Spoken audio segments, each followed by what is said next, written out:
نحمده ونصلي على رسوله الكريم اما بعد فاعوذ بالله من الشیطان الرجیم بسم اللہ الرحمن الرحیم 18واں پارہ شروع ہوتا ہے سورۃ المومنون سے قد افلح المؤمنون الذين هم في صلاتهم خاشعون، بے شک فلاح پا گئے ایمان والے وہ کہ جو اپنی نمازوں میں خشوع و خضوع اختیار کرتے ہیں۔ تو 18ویں پارے میں 3 صورتیں ہیں، سورۃ المومنون جس کے 6 رکوع ہیں، اور سورہ نور ہے جس کے 9 رکوع ہیں، اور سورہ فرقان جس کے 6 میں سے 2 رکوع اس پارے میں شامل۔ البتہ جو اب ہم بقیہ نماز میں سنیں گے سورۃ المومنون مکمل اور سورہ نور کے ابتدائی 2 رکوع۔ لہذا سورۃ المومنون میں اللہ تعالیٰ نے مومنوں کی ظاہری اور باطنی صفات کا بیان فرمایا ہے۔ پہلے رکوع میں تعمیر سیرت کے لیے بنیادی صفات کا ذکر ہے ایمان والوں۔ پہلے رکوع میں بندہ مومن کے کردار سازی کے لیے بنیادی صفات کا بیان ہے۔ ان صفات میں نمازوں کے اندر خشوع و خضوع کا اہتمام، بے مقصد سرگرمیوں سے اجتناب، خود احتسابی، جنسی اعتبار سے پاکیزگی، امانتوں اور وعدوں کی پاسداری اور نماز کی حفاظت شامل ہے۔ یہ صفات رکھنے والے کامیاب ہو کر جنت الفردوس میں داخل ہوں گے۔ اس کے بعد اسی رکوع میں بیان کیا گیا کہ بچہ ماں کے وجود میں کن کن مراحل سے گزر کر تکمیل پاتا ہے۔ اللہ رب العزت نطفہ کو جمع ہوا خون، پھر جمے ہوئے خون کو بوٹی، اور پھر بوٹی کو ہڈی کی صورت عطا کر دیتا ہے، ہڈی پر گوشت چڑھاتا ہے، اور اس کے بعد تیار شدہ جسم میں روح ڈال کر انسان کی تخلیق کو مکمل فرما دیتا ہے۔ بلا شبہ اللہ بہترین خالق ہے۔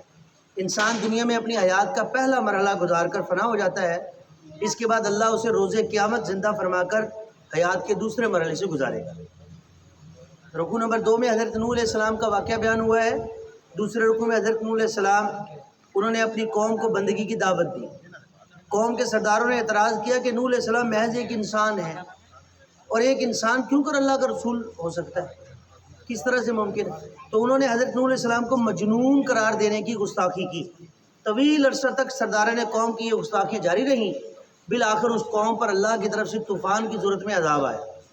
حضرت نوح علیہ السلام اور ان کے ساتھیوں تمام کے تمام اہل ایمان ایک کشتی میں سوار ہو کر اللہ کے حکم سے عذاب سے محفوظ رہے، اور باقی پوری کی پوری قوم کو اللہ تعالیٰ نے اس طوفان سے ہلاک کر دیا۔ رکوع نمبر 3 ہے کہ تاریخ دہرائی جاتی ہے، ہسٹری ریپیٹس اٹ سیلف۔ تیسرے رکوع میں ایک سرکش قوم پر اللہ کا عذاب کا ذکر ہے کہ اللہ کے رسول صلی اللہ علیہ وسلم نے اسے اللہ کی بندگی کی دعوت دی۔ جواب میں سرداران قوم نے رسول کی بشریت پر اعتراض کیا، رسول پر جھوٹا ہونے کا بہتان لگایا، اور بڑی شدت سے مرنے کے بعد دوبارہ جی اٹھنے کی حقیقت کی نفی کی۔ طویل عرصہ کی کشمکش کے بعد اس وقت کے رسول نے اللہ سے مدد کی التجا کی۔ اللہ نے ایک زوردار زلزلہ سے اس قوم کو ہلاک کر دیا۔ بعض مفسرین کی رائے یہ ہے کہ یہ قوم سمود کے انجام کا ذکر ہے، کیونکہ اس قوم کو اللہ نے زلزلے سے ہلاک فرمایا۔ بعد میں آنے والی کئی قوموں نے بھی بھیڑ چال کی طرح وہی روش اختیار کی، جیسی روش قوم نوح نے، قوم سمود نے اور جو ہے نا وہ اپنائی تھی۔ ہر قوم کو پھر معین وقت پر اپنی سرکشی کی سزا مل کر رہی۔ رکوع نمبر 4 میں مومنوں کی باطنی کیفیات کا ذکر ہے۔ اللہ تعالیٰ نے تمام رسولوں کو حکم دیا تھا کہ وہ پاکیزہ رزق کھائیں تاکہ اچھے اعمال کر سکیں۔ گویا حرام کمائی انسان کو نیکیوں سے محروم کر دیتی ہے۔ اس کے بعد مومنوں کی باطنی کیفیت کا تذکرہ ہے کہ ان پر ہر وقت اپنے رب کا خوف طاری رہتا ہے، اور وہ اس کی تعلیمات پر دل سے ایمان رکھتے ہیں، اس کے ساتھ کسی کو شریک نہیں کرتے، انتہائی رازداری کے ساتھ صدقہ خیرات کرتے ہیں، نیکیاں کرنے کے باوجود ڈرتے رہتے ہیں کہ معلوم نہیں کہ ان کی نیکیاں بارگاہ خداوندی میں قبول بھی ہوئی یا نہیں۔ بھلائی کے ہر کام میں دوسروں سے آگے نکلنے کی کوشش کرتے ہیں۔ اللہ ہم سب کو یہ جذبات اور کیفیات اور یہ جذبہ عطا فرمائے، آمین۔ انسانوں کی اکثریت پر افسوس ہے کہ وہ آخرت کی تیاری سے غافل ہو کر کچھ اور ہی قسم کی سرگرمیوں میں لگی ہوئی۔ اللہ ہمیں اس طرح کی بدبختی اور محرومی سے محفوظ فرمائے۔ رکوع نمبر 5 میں ہے سوچنے پر مجبور کر دینے والے سوالات، کہ 5ویں رکوع میں اللہ تعالیٰ کی کئی نعمتوں اور انسانوں کی ناشکری کا ذکر ہے۔ وہ دوبارہ جی اٹھنے اور نعمتوں کے استعمال کے حوالے سے جواب دہی کا انکار کرتے ہیں۔ اللہ ان سے ایسے ایسے سوالات پوچھتا ہے جو انہیں نہ صرف سوچنے پر بلکہ حق کا اعتراف کرنے پر مجبور کر دیتے ہیں۔ مثلا اللہ نے پوچھا، بتاؤ پوری زمین اور اس کے اوپر جو موجود تمام مخلوقات ہیں کس کے اختیار میں ہے؟ ساتوں کے ساتوں آسمان اور کائنات کے عظیم تخت حکومت کا مالک کون ہے؟ اور کون ہے جو ہر شے کو کسی آفت سے بچا سکتا ہے لیکن اس کی پکڑ سے کسی کو کوئی نہیں بچا سکتا؟ ان تمام سوالات کے جوابات میں انسان یہ تسلیم کرنے پر مجبور ہے کہ یہ جو ساری جو بھی صفات کا حامل صرف اور صرف اللہ رب العزت کی ذات ہے۔ اس کے باوجود بے بس اور لاچار مخلوقات کو اللہ کا شریک بنانے کا کیا جواز بنتا ہے؟ اگر کائنات میں ایک سے زیادہ کوئی با اختیار معبود ہوتے تو وہ کسی موقع پر باہمی اختلاف میں لڑ پڑتے اور پھر کائنات کا نظام سارا درم برم ہو جاتا۔ بلا شبہ اللہ ہی معبود برحق ہے اور وہ واحد۔ رکوع نمبر 6 میں ہے کہ ایمان افروز دعاؤں کا ذکر اللہ نے فرمایا۔ چھٹے رکوع میں ایمان افروز دعائیں سکھائی گئی ہیں۔ پہلی دعا ایسی صورتحال کے لیے ہے کہ جب کسی سرکش قوم کو اس کی شرارتوں کی سزا ملنے کا اندیشہ ہو، ایسے میں وہ اللہ سے التجا کریں، رب اما ترینی ما یوعدون رب فلا تجعلنی فی القوم الظالمین، اے میرے رب اگر تو مجھے دکھا ہی دے وہ عذاب جس کا تو ظالموں سے وعدہ کر رکھا ہے تو نے، تو اے اللہ مجھے اس ظالم قوم کے ساتھ شریک میں عذاب کے اندر شریک مت کیجیے۔ شیطان کے عملوں سے محفوظ رہنے کے لیے یوں دعا ہے، رب اعوذ بک من ہمزات الشیاطین واعوذ بک رب ان یحضرون، اے میرے رب میں شیطانوں کی چھیڑ کے مقابلہ میں آپ کی پناہ میں آتا ہوں، اے میرے رب میں آپ کی پناہ طلب کرتا ہوں کہ شیاطین میرے پاس آئیں اور مجھے تیری نافرمانی کی روش پر مائل کریں۔ آخری آیت میں ہمیں نبی کریم صلی اللہ علیہ وسلم کی وصالت کے حوالے سے امید افزا دعا مانگنے کی تلقین کی گئی ہے کہ رب اغفر وارحم وانت خیر الراحمین، اے میرے رب تو معاف فرما دے اور رحم فرما دے، بے شک تو سب سے بہتر رحم فرمانے والا ہے۔ دعاؤں کے ساتھ ساتھ اس رکوع میں رقت آمیز مضامین بھی ہیں کہ جب ایک غافل انسان پر موت کی سختی آتی ہے تو وہ اللہ سے فریاد کرتا ہے کہ مجھے کچھ مہلت دے دی جائے تاکہ میں کچھ نیکیاں کر لوں، اس کی یہ التجا مسترد کر دی جاتی ہے۔ روز قیامت جہنم کی آگ غافلوں کے چہروں کو جھلسا کر رکھ دے اور وہ بد شکل ہو جائے، وہ فریاد کریں گے کہ ہمیں جہنم سے نکال کر اصلاح کا ایک موقع دے دیا جائے۔ جواب دیا جائے گا کہ ذلیل ہو کر جہنم میں پڑے رہو، تمہیں دنیا میں خبردار کر دیا گیا تھا کہ تمہاری تخلیق بے مقصد نہیں ہے۔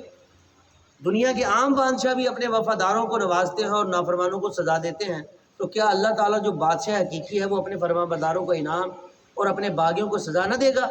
اللہ ہمیں روز قیامت کی رسوائی سے محفوظ فرمائے۔ سورۃ النور، اس میں عورتوں کی ناموس کے تحفظ کے حوالے سے بیان ہے۔ رکوع نمبر 1 میں حد زنا اور قذف کا بیان ہے۔ پہلے رکوع میں حکم دیا گیا ہے کہ زانی مرد ہو یا عورت اگر ان پر جرم ثابت ہو جائے تو انہیں لوگوں کے سامنے 100 کوڑے مارو اور ان پر کوئی ترس نہ کھاؤ۔ یہ سزا غیر شادی شدہ زانی کی۔ اگر شادی شدہ زانی ہے، مرد ہے یا عورت ہے، اس کی سزا رجم ہے، یعنی پتھر مار مار کر ان کو ہلاک کر دیا جائے، جس کا حکم سنت رسول صلی اللہ علیہ وسلم سے ملتا ہے۔ یہ سخت سزائیں اس لیے ہیں تاکہ دیکھنے والوں کو عبرت حاصل ہو اور وہ اس جرم سے اجتناب کریں۔ جو لوگ کسی پر زنا کا الزام لگائیں اور پھر 4 گواہ نہ لا سکیں تو انہیں 80 کوڑے مارو اور آئندہ کبھی بھی ان کی کوئی گواہی قبول نہیں کی جائے گی کسی معاملے میں۔ پھر وضاحت کی گئی کہ اگر کوئی شخص اپنی بیوی پر زنا کا الزام لگائے تو اس حوالے سے گواہی کی صورت کیا ہوگی، یہ سمجھایا۔ اگر وہ جھوٹا الزام لگائے تو بیوی کو سزا سے کیسے بچایا جا سکتا ہے، اس سارے کی تفصیل اس پہلے رکوع نمبر 2 میں جو آیات 11 تا 20 پر مشتمل ہے، حضرت عائشہ صدیقہ رضی اللہ تعالیٰ کی پاک دامنی کا اعلان کیا گیا کہ اس پر ایک جو بہتان باندھا گیا کہ حضرت عائشہ رضی اللہ تعالیٰ کی ذات پر بہتان لگایا گیا۔ غزوہ بنو مستلق سے واپسی کے دوران رئیس المنافقین عبداللہ بن ابی، یہ ملعون جو شخص تھا، اس نے حضرت عائشہ صدیقہ رضی اللہ تعالیٰ کی ذات پر تہمت لگائی۔ کئی منافقین اور بعض سادہ لوگ مسلمانوں نے بھی اس کی اس تہمت میں شامل ہو گئے اور باقاعدہ مہم کی صورت اختیار کر کے پروپیگنڈا شروع کر دیا۔ اس رکوع میں بہتان لگانے والوں کو سخت عذاب کی وعید سنائی گئی۔ سادہ لوگ مسلمانوں کو متوجہ کیا گیا ہے کہ آئندہ ایسی حرکت سے سختی سے اجتناب کریں۔ اس کے بعد ایسے لوگوں کو دنیا اور آخرت کی عذاب کی دھمکی دی گئی جو مسلمانوں میں بے حیائی پھیلاتے ہیں۔ بدقسمتی سے یہ جرم آج عام ہو گیا ہے۔ ہم اپنے گھروں میں ٹی وی، اخبارات اور جرائد کے ذریعے بے حیائی کی نشر و اشاعت میں حصہ لے رہے ہوتے ہیں۔ خواتین بے پردہ ہو کر، زیب و زینت اختیار کر کے اور بعض اوقات تو نیم اڑیاں ہو کر جو ہے نا وہ بے لباس سی اس جرم کا ارتکاب کر رہی ہوتی ہے۔ کاروباری ادارے جو ہیں اشتہارات کے ذریعے بڑے پیمانے پر بے حیائی پھیلانے کا سبب بن رہے ہوتے ہیں۔ میڈیا بڑے پیمانے پر اس جرم کا ارتکاب کر رہا ہے۔ حکومتی سطح پر اس جرم کی سرپرستی کی جا رہی ہے بدقسمتی سے۔